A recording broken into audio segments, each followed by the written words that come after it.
Hi, everyone. It's Sandra Says here. And let's see, the last video I posted was in May for Haitian Heritage Month.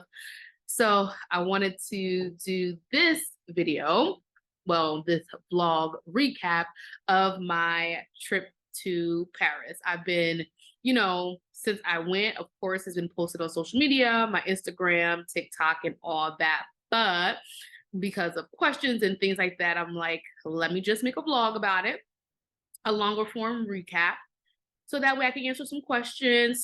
So why can I speak? Geez, show some photos, and maybe answer any additional questions. I know I had like a few, and so I just wanted to do that. And in true corporate baddie form, and as a social media manager, I'm just like, what is the social media manager take on this? And I'm just like, why not just make a PowerPoint presentation, right? Make a slide deck, as we like to say. So that's what we're going to do. So I put a little slide deck together, a little something simple, easy breezy, so we can go through vacation to Paris and how it was, things that I did, what I saw, tips or whatever the case may be. And because I'm not trying to be on here long and I'm not trying to keep you long, we're going to try to aim for like a 15-minute recap. Okay, that's what we're going to do.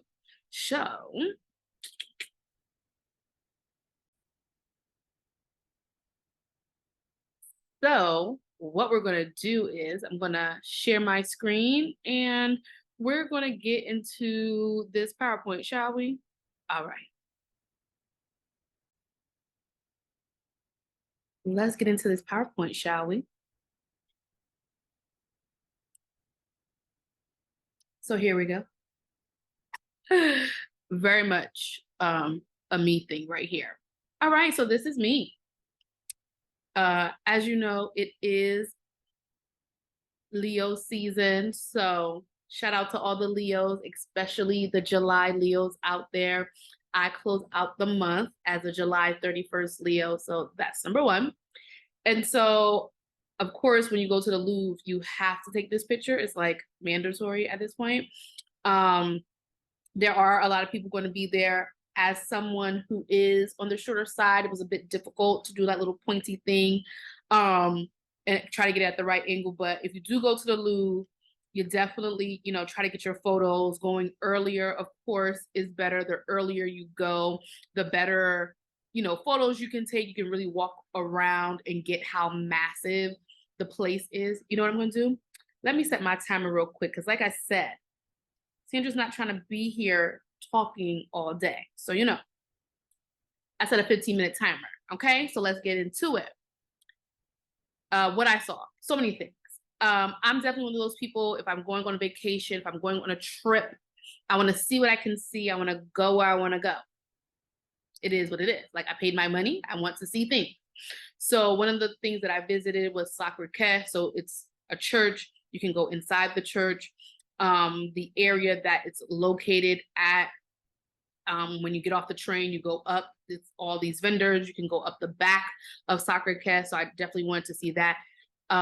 If you don't know, there is a lot of walking in Paris, especially from what I've heard as well, other European countries. So be mindful of that. So comfortable shoes. As you can see, I wear my sneakers. Get you some cute, comfortable sneakers that you can walk in. And so when you get closer, like there's this cute, of course, merry-go-round, and that Sacré-Cœur up there. So you have to like walk up to the church and then get in the church, and you can see like all the various, like the pews, they have like different installations and things.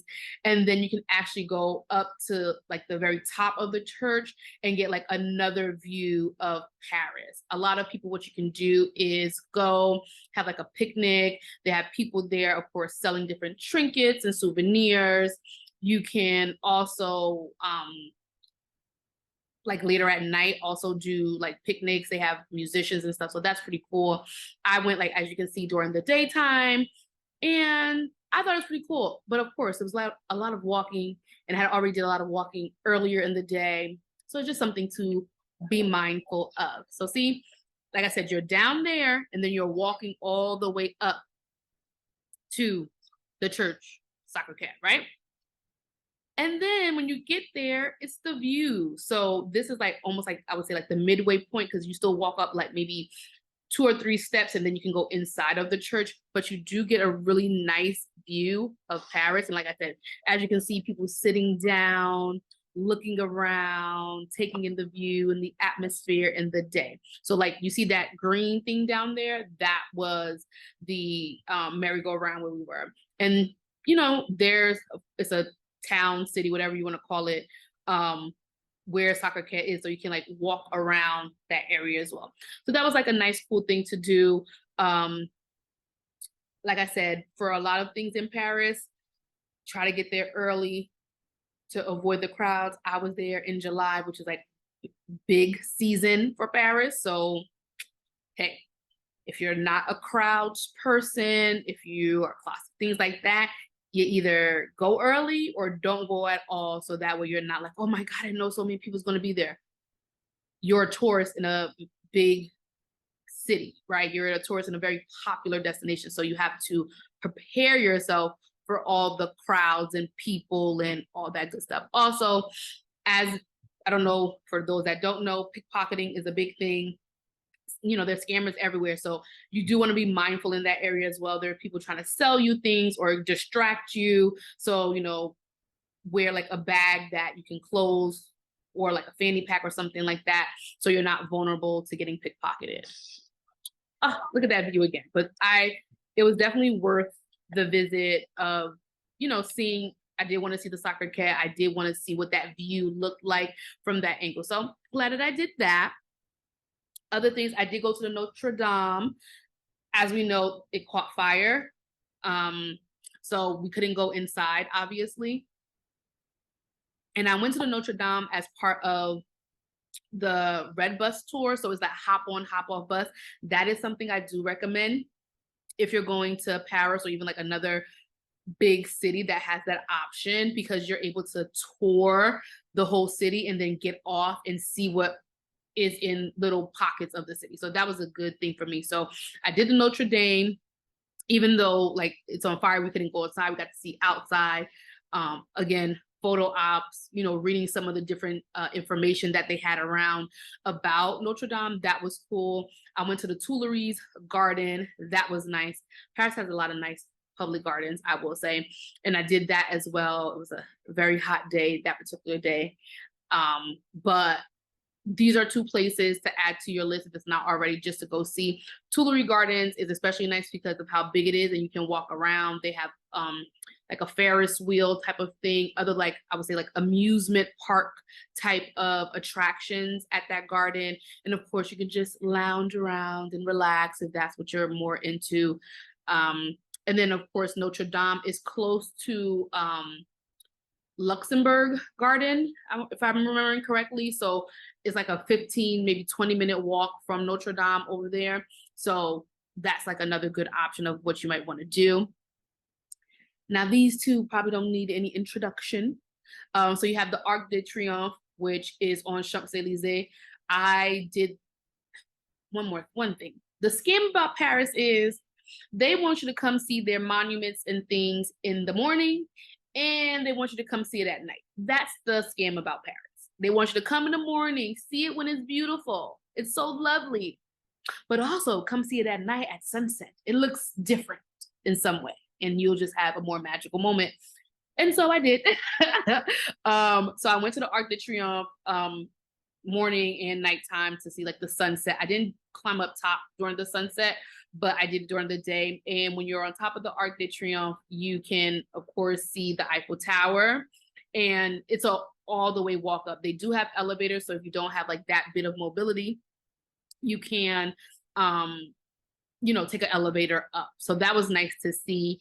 And of course the iconic Eiffel Tower. So at the top of the hour, when it gets dark, they light it up and it sparkles. So I think I don't know when they added the sparkle, so it lights up and it sparkles. So of course, folks are everywhere trying to get their photo op in front of the Eiffel Tower at the top of the hour. So I know this is probably two of the things that are on people's list when they go to Paris. They want to see the Arc de Triomphe and the Eiffel Tower. They are not close to each other. Just keep that in mind, but you can do that in a day. Like spend half of your day, go see the Arc de Triomphe, and then go see the Eiffel Tower. And in Paris, it's like you can't really avoid the Eiffel Tower. That thing follows you. It's everywhere.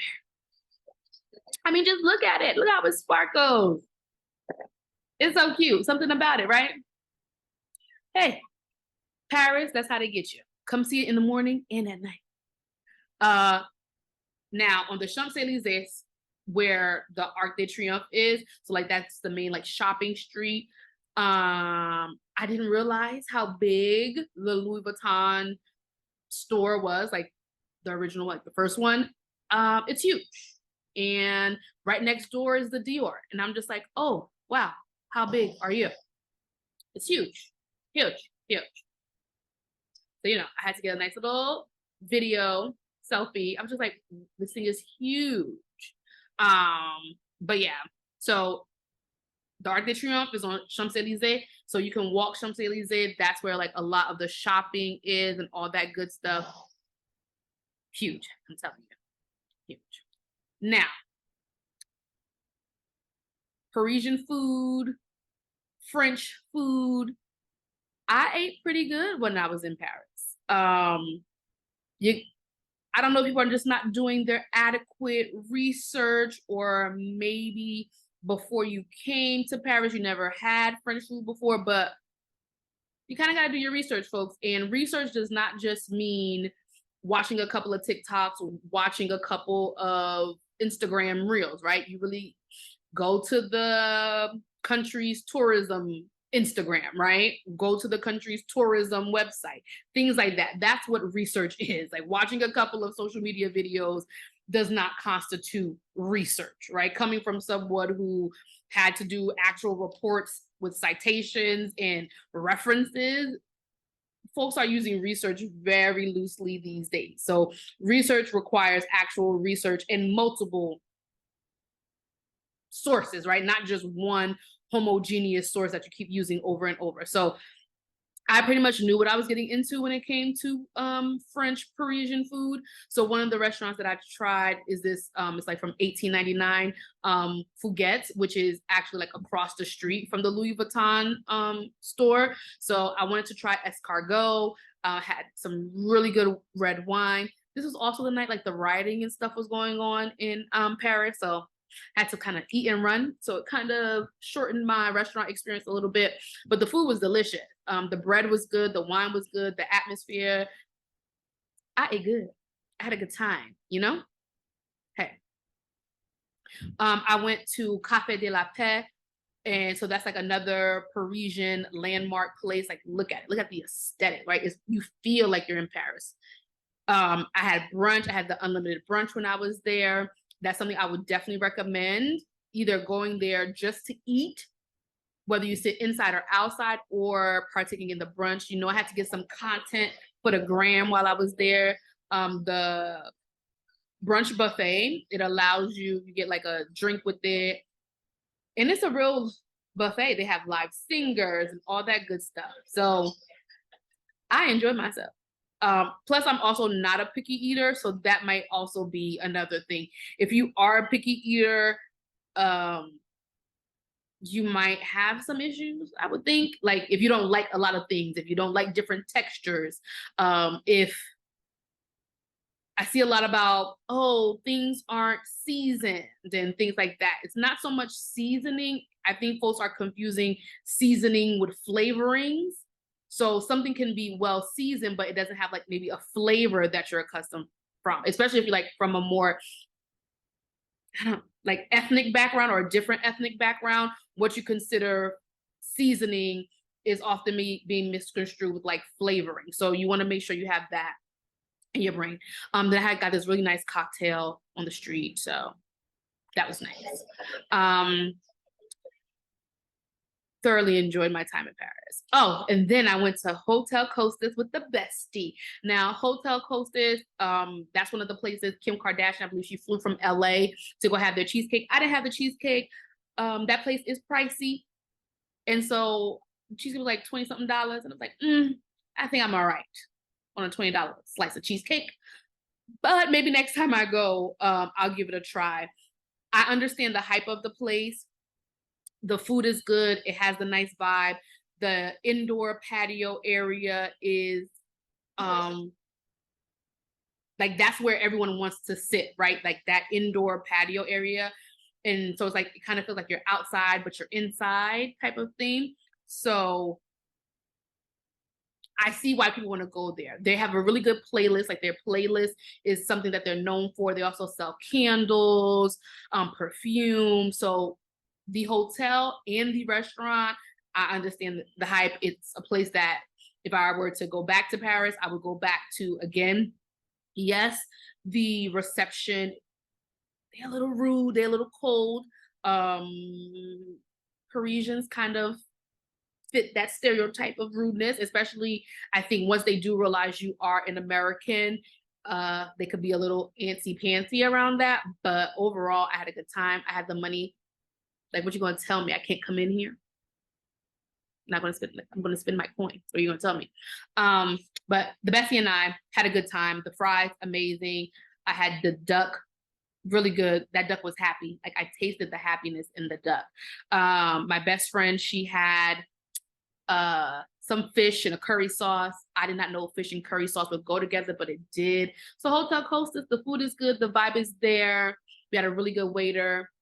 Some of the people were loud around us, which I found a little funny how people say like, oh, Americans are so loud and boisterous. There were loud Parisians there too. Like folks are allowed to enjoy themselves. I do think a little bit of like globalization is affecting us sometimes when you're tourists in other countries. People love to kind of use the negative things about you against you. Like, okay, well, they're loud people in every country. Why it has to be the Americans that are loud? But little do they know, I'm Haitian American. So boop, boop, I'm gonna do as I please. But yes, look at this. Like that duck, delish. That sauce that came with it, those fries, them pommes frites. You got the pommes frites game down, France. I'll give you that. Well, I did have a bad pommes frites while I was there, but things that I did. Once again, Sandra's a person who likes to do all of the things. So if you're not a person who does all of the things, you don't necessarily have to use this as a guide, but it can give you an idea. Of course, I had to go to the Louvre. I like museums. I like art. I like experiencing culture. It also reminded me that Beyonce and Jay-Z really got coined because as big as the Louvre is, as massive as it is, for them to be able to get usage of that place, amazing. So we have the Venus de Milo, which I wanted to see. Like, oh my God, I saw a masterpiece with my own 2 eyes. Well, 4 eyes, whatever you want to say. The Venus de Milo, like amazing. Amazing. I really saw this in person. This thing is huge. Well, I'm 5'2", so most things are huge to me. But yeah, seeing the Venus de Milo, Nike, I saw that in person, and it was like for Nike, as you're coming up one of the steps, that's when you'll see it. So it's very like captivating, right? Like you're coming up these steps and here's this massive piece in front of you. So those were 2 of the things I know I definitely wanted to see when I went to the Louvre. For the Louvre, you can bring food. I brought in some food. I think it depends on like how big or how much of it. If you can bring in some water, bring in some water. To me, it didn't feel air conditioning and I'm just a warm person. Like I get hot easily, but water, comfortable shoes, and definitely map out what it is you want to see and give yourself a time frame of how long you want to spend in there. Again, go early. I went like later in the afternoon because there were some things that I wanted to do. And I feel like maybe it was a little less crowded, but you're going to be waiting in line. So if you can, of course, pre-book your ticket, do that. Comfortable shoes, bring some water, a fan, whether portable or what have you, and definitely map out what you want to see. You could spend all day in the Louvre, maybe all 3 days, maybe in 5 days. Like that could just be an ongoing thing. So eat before you go. drink some water before you go, and bring yourself some type of sustenance for while you're there. Because even though I knew what I wanted to see, there were other things that I saw along the way. So that took away from my time, right? So I went to go see the Sun King, the crown jewels, things like that. So even though I knew the main things I wanted to see, I still got distracted by other, I don't want to say distracted, but the other things I wanted to see. So you see how massive this place is? Massive, massive. So plan accordingly. Get in your head that this is not going to be a one day. And once again, this is art.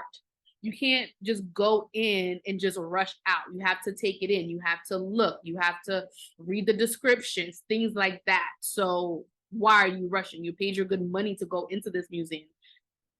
You want to see what you can see. You want to look around. You want to mosey. You want to talk to people as you meet there, things like that. So look, all of this, just huge.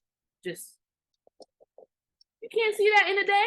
I mean, you could. You might be really exhausted. I would say give yourself 2 to 3 hours.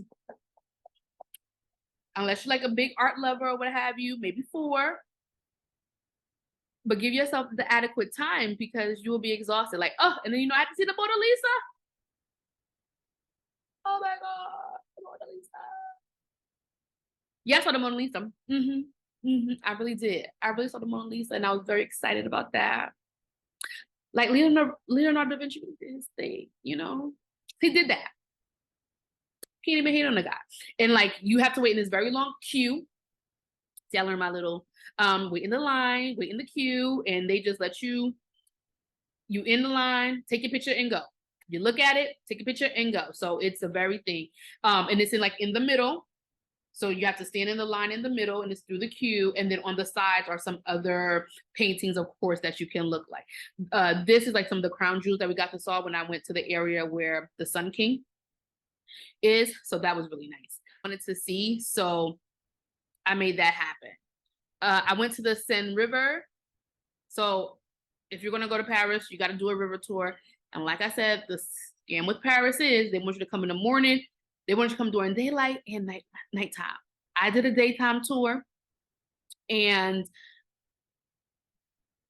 the one that I did, it was the more historical one. So they told you about different things about Paris. So some of them are like the night cruises where you get to, more eat and drink and more on the romantic side. Some are more, like I said, historical, where they teach you different things and tell you about the different bridges and the Seine River and stuff like that. So the one that I chose was more historical, and they took us down the Seine River. Of course, the Eiffel Tower makes a cameo because she everywhere. And I thought that was really nice, the tour, and I like the fact that I did one that was a little bit historical, and I got a waffle with it as well. So I was happy about that. I was like, ooh, free waffle. Sign me up. Also, while I was there, like I said, I know you're like, wait, you did that? Yeah. Another thing that happens in Paris is the Carnival Tropical. So it's their Caribbean Carnival Festival. And I'm Haitian, so I knew I wanted to see that. So I went to the Carnival. That was really nice. They even had Peru in there. I'm like, Peru? Is Peru considered a Caribbean island? But hey, we'll take it. So that was nice. We did the Carnival. That's on Champs-Élysées as well. Listen, I didn't realize how long the Champs-Élysées was. I mean, I know it's the longest, but geez, Louise. So that was really nice. So the Carnival starts at the Arc de Triomphe, and they go all the way down. So I knew I went to see that, see some culture outside of just the regular, the culture that just might be mainstream that is shown on TV. So I knew I wanted to see like what the Caribbean culture looks like in Paris. So that was nice. Glad I did that.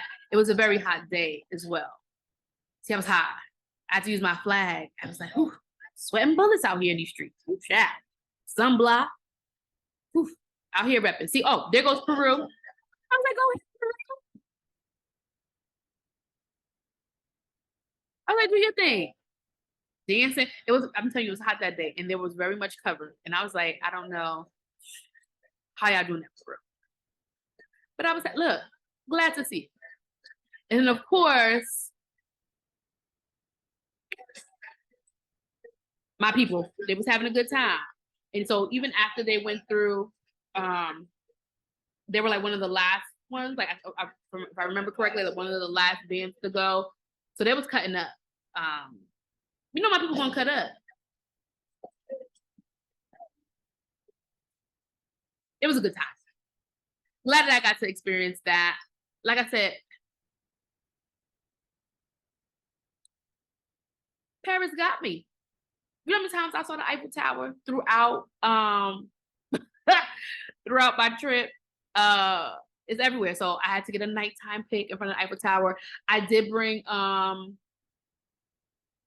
what's it, the little hat, the little tam, to do like that picture, you know, little Parisian hat. I did bring that.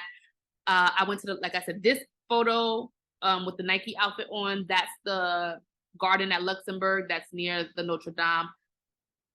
That was a nice place to go to because they have a castle. I mean, you can't not see a castle when you go to, like, gotta go see a castle. So that was like a nice area, and they had a cute pond. So I will say I really enjoyed my time in Paris. I think it's a place that if you get the opportunity to go, you should go. What I think that I didn't see, bring a tote. The Parisians love their totes. I brought a tote bag, and I was so glad that I brought my tote bag with me, because you need a tote. It's just something about it. Even with the pocketbook, if you're gonna do something a little bit more casual, bring yourself a tote bag with you. Reusable water bottle that stays cold. Like, let's reduce the plastic. Make sure you do that. Bring, however way you want to do it, bring some cash. So that way you can transfer it over to the euro. I use the ATM and I use my debit card to take out some money. And I think I converted some money at the airport, but bring some cash so you're not always using your debit card. I know this one has been said time and time and again. You're going to do a lot of walking. Yes, you're going to do a lot of walking. Paris is a walkable city. And for us Americans, our idea of walkable and the Europeans' idea of walkable are different. Okay? It is. So you definitely want to prepare yourself to do a lot more walking. So you're going to stretch, get your compression socks for the plane, things like that to prepare yourself. Learn a little bit of French. Bonjour, merci, je m'appelle Sandra. You know, things like that. Food like omelette du fromage, you know, eggs and cheese. Like, also, since I'm Haitian, I was just throwing Creole words at them too. Like, listen, y'all figure it out. But, you know, I know numbers and stuff. I know my directions, but learn a little bit of that. I did take the metro. The metro is hot. Bring yourself a little fan, whether it's one of those electronic ones or the paper fans. It's hot in the metro. It's hot. Nothing I can tell you about it. It's hot. There's nothing you can do about it. It's just hot. What else? The food was good. You just got to know where to go and just give it a chance if it's not something that you're used to. Now, the baked goods of Paris definitely had me in a chokehold. I ate so many croissants, chocolate croissants, regular croissants. I went to the French Bastard. Delicious. They have this brownie. Go to the French Bastard. I went to Cedric's Opera. He's like this. He has like, I don't know, rising star, or however you want to describe it. So he's a very popular pastry chef in Paris. So I went to his location and I had to have lunch up there. I didn't include him in my slide. Maybe I'll do a part 2 of Paris. We'll see. But I went to his bakery and then had to have the opportunity to do lunch. They're very picky. Like, that's another place with lines. Like, I'm not really a line person, but I had to understand it's peak season and some of the places that we're going are very popular. So I had to adjust myself for the lines. And sometimes if I saw the line was too long, I would just come back later. But his pastries were really good. And I had the opportunity to do lunch there as well. And he's close to the Louvre. So that's the other thing. If you can find things to do that are close to each other, you can kind of bounce around. And when I say close, I mean like maybe a 15 to 20 minute walk, right? Or it's a 10-minute car ride. So if you're going to do an Uber, they also have their own system. I think I was using like the G7, and there's like another one that you can use. So if you're going to use like a car service, things like that, keep that in mind. Download your apps ahead of time, like your Google Maps, your Google Translate. Download that while you're in your home country and test them out. And don't wait until you're in Paris or wherever to use them, because something might happen.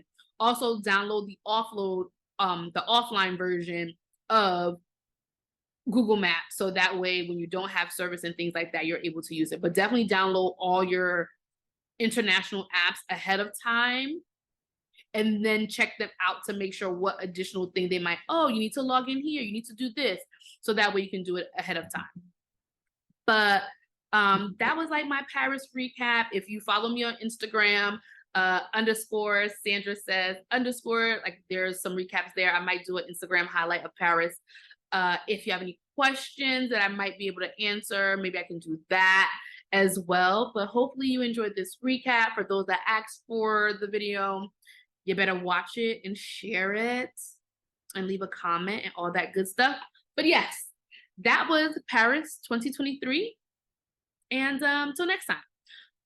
Yes, I'll probably have to do a second Paris video, because in addition to going to Paris, I also went to the French countryside and I did a wine tasting while I was there. So I'll probably have to do a part 2. We'll see how long it takes me to do that. But yes, it's been real. Au revoir.